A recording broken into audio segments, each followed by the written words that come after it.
Les cheveux, Philippe. Il paraît en tous les cas que les shampoings, ça décape très bien les routes et les rivières.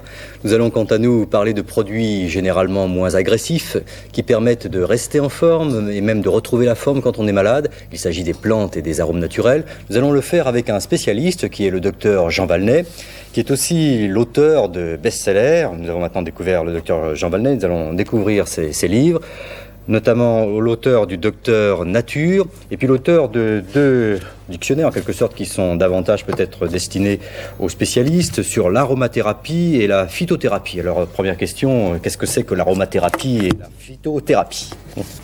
La phytothérapie, vous le savez d'ailleurs, Jean-Claude Alanic. Ah, je sais tout, moi. Ça vient du mot grec phytos, qui veut dire plante, et thérapie qui veut dire thérapeutique, traitement. Donc phytothérapie, traitement des maladies par les plantes. Aromathérapie, c'est encore plus simple, c'est traitement des maladies par les essences des plantes, par les arômes. Donc l'aromathérapie n'est qu'une branche de la phytothérapie. Mais comme l'aromathérapie utilise des essences aromatiques qui sont très concentrées, là ça me donne l'occasion de dire une fois de plus que l'aromathérapie n'est pas une médecine douce. Surtout pas. C'est même une médecine susceptible d'être dangereuse. Oui, ça peut être un poison. Donc, absolument. Donc il faut le savoir. Oui. Enfin là, pour garder la forme, nous ne cherchons pas à s'intéresser au poison. On ne donnera pas ça, non. Oui, vous avez devant vous quelques plantes aromatiques. Est-ce que vous pouvez nous dire, par exemple, à quoi ça peut servir pour rester en forme? Alors, je ne sais pas, on prend, vous avez de l'anis étoilé? Oui, alors l'anis étoilé, c'est bien connu d'ailleurs. C'est un antispasmodique. Bien le voir. Et ça sent bon. Ça sent bon, j'ai vérifié. Voilà, c'est pas éventé, c'est une bonne chose parce que les plantes agissent si elles ne sont pas éventées. Et en plus, si elles ont été conservées selon l'art.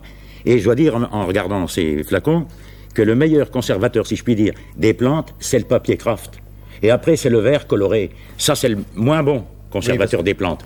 Il faut le savoir. Parfois que les plantes ont des vertus, mais que si on les conserve mal ou on les utilise mal, elles n'ont plus aucune propriété. Oui. Donc, il faut le savoir. Alors, l'anis étoilé, à quoi ça sert? C'est un antispasmodique qu'on utilise surtout pour l'espace d'ordre digestif intestinaux. Oui. J'étais étonné aussi, j'ai vu que c'est vous qui avez sélectionné ces plantes. Il y a du thym. Alors moi, j'utilise le thym dans la cuisine. Oui, moi aussi. Mais pas pour garder la forme. Oui, alors, si, eh bien justement, le thym permet de garder la forme. Je viens d'apprendre que le président du Conseil, Premier ministre, pardon, M. Mauroy, était hospitalisé pour une histoire pulmonaire. Oui. Si on lui avait donné du thym il y a 3 semaines, peut-être qu'il se porterait mieux, parce que le thym est un antibiotique, un bactéricide puissant. C'est une des plantes bonnes à tout. Et il faut s'en souvenir. Comme ça, il pourra se rétablir très vite. Ah, absolument. Vous avez aussi du cassis. Ah, le cassis est également une plante majeure. Il faut retenir de ses propriétés antirhumatismales, circulatoires et un peu antidiabétiques. Plante extraordinaire. Le cassis, le voici. Absolument. Des belles feuilles. Oui. Et puis on ne va pas tout énumérer, mais il y a des queues de cerise. Eh ben si, mais la queue de cerise est justement, si on peut en parler, c'est un des meilleurs diurétiques encore actuellement connus à ce jour. Et je ne pense pas qu'on ait dépassé ses propriétés diurétiques. Toutes les plantes sont diurétiques, il faut bien le dire, plus ou moins. Mais je pense que la palme revient à la queue de cerise. Voilà, donc on garde les queues de cerise. Et puis on a fait aussi un petit marché. Là, je vais prendre quelques... Vous voyez, j'ai un beau plateau de fruits. Non, il n'y a pas de fruits d'ailleurs, il n'y a que des légumes. Alors vous allez me dire, par exemple, vous avez demandé de l'ail, des oignons, des artichauts, du persil. Alors, en quoi ça permet de garder la forme? Oui, eh bien voilà, vous m'avez parlé de forme. N'oubliez pas que du temps des pharaons, on donnait aux ouvriers chaque jour de l'ail et de l'oignon. Parce que ce sont des toniques généraux, tonifiants. Des coups de fouet, mais ça c'est autre chose. Ah non, mais c'est tonifiants généraux.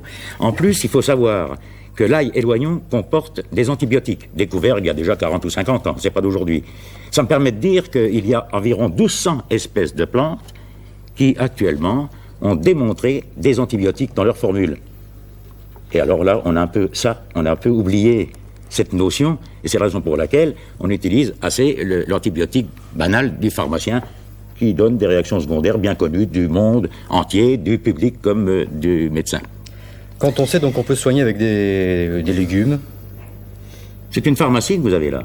C'est une pharmacie. Et vous avez de l'artichaut. Moi qui aime beaucoup la Bretagne, et j'aime d'ailleurs les artichauts à cause de ça presque, eh bien l'artichaut a de nombreuses vertus, mais c'est surtout la feuille au point de vue médical, n'est-ce pas? Oui. Bien entendu, les bractées que nous mangeons ont de nombreuses vertus alimentaires. Feuille, là les infusions, c'est très amer, c'est pas bon. Mais c'est un rajeunisseur tissulaire. Et quand on parle de rajeunissement ou de tenir la forme, peut-être je devrais en prendre aussi, d'ailleurs, de l'infusion d'artichaut, de la feuille d'artichaut, j'en prendrai en rentrant. Très bien.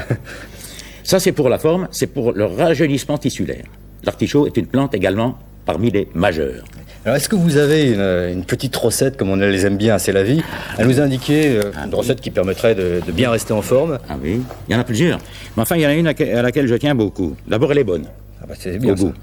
On prend une cuillerée à café de genièvre, une demi-cuillerée à café de semences d'anis, un citron entier qu'on coupe en tranches, et on met par là-dessus 1 litre d'eau bouillante. On laisse infuser environ une demi-heure. C'est une boisson presque bonne à tout, il y en a d'autres, qu'on peut boire à volonté, chaude ou froide. Ça aussi, il faut que je m'y remette.